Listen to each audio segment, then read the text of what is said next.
Good morning. I wanted to talk about something that I've noticed in my life and myself and talking to people around. You know, there's a season in our life where we can get kind of in a dark place. And when I say dark place, it can come out in different ways. Sometimes you really become aware of a need that you have. Sometimes you get into a moment where maybe, some people will automatically call it depression. Someone is afraid of that word, but where it's hard to find joy. It's hard to find happiness in your life. It's hard to be content with where you're at. And that's a very general description of a state that you can be in. But it's something that I think that every person goes through. I don't believe that you can be so close to God that you are not someone who goes through that kind of season. There's a reason that the Bible talks about having a valley of the shadow of death, a valley where you're surrounded and you know that something is difficult, or you're facing a certain darkness that maybe you can't even describe. We all go through seasons like that. In fact, I think that it's essential to our faith to go through seasons like that periodically, because it kind of creates an x-ray situation where we can see, where we are and where our hope is in, what we place our hope on. It forces us to look and see what we rely on to make us happy. It forces us to look and see what we hold closest and what matters most to us. And so, though I believe there's a purpose in that type of season, as I've been talking about already, it's still a challenging time. There's no guarantee that you get through it. In fact, some people really get bogged down in depression. Some people really get bogged down, and it's like a vehicle, a car that's stuck in one place. And the more it presses the gas pedal, the more it tries to get out, the deeper it digs itself in. And so, when you talk about that kind of situation, how do you get out?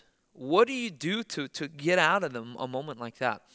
I'm going to admit that it's a very nuanced situation, and it's not a one-size-fits-all kind of answer, but I've found a couple things that have helped me, and in talking with other people, a couple things that have helped other people in trying to get out of whatever funk they're in. Number one, you have to look outside yourself. The more you pay attention to yourself in a dark situation, the more you're going to become discouraged. You see, your hope is not found in yourself. And so the more you look at yourself, the more reality of how helpless you are, the more that reality becomes a truth for you. The more that reality starts changing what you believe about your situation.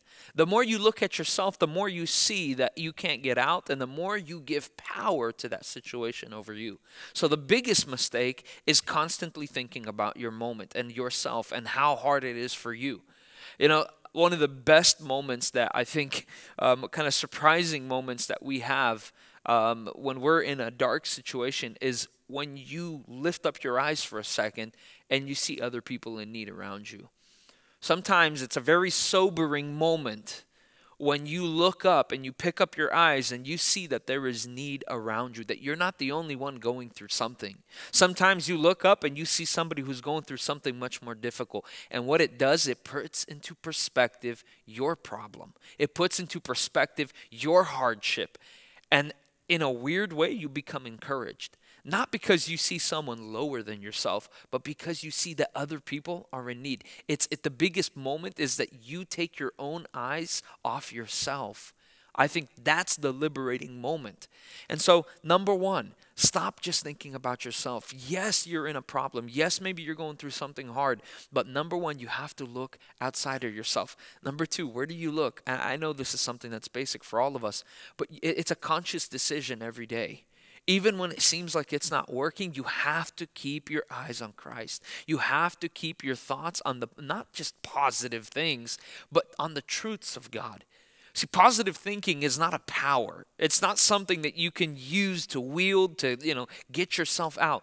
But I do believe that choosing to look at the truth of God, that He loves you, that He's your rescuer, that He's the one that's in you and walking with you, He's that light and lamp on your feet and on your path that is there when you're walking through that valley. Even though that doesn't automatically free you from that valley, but knowing that God's walking with you and looking at Him and seeing where He's leading you through that time, even if it's for a few months. See, sometimes we think that if we look at God, if we cast our eyes on Him, then automatically we're going to exit out of that. No. God said, I'll walk with you through that. I'm with you through that. That doesn't mean you'll automatically get out. So adjust what you expect. Cast your eyes on him. Look up to him and allow him to guide you through this process. So number one, don't look at yourself. Number two, don't look towards Christ. And number three, find a way to serve. It actually takes number one and number two, it puts them together and takes a step further.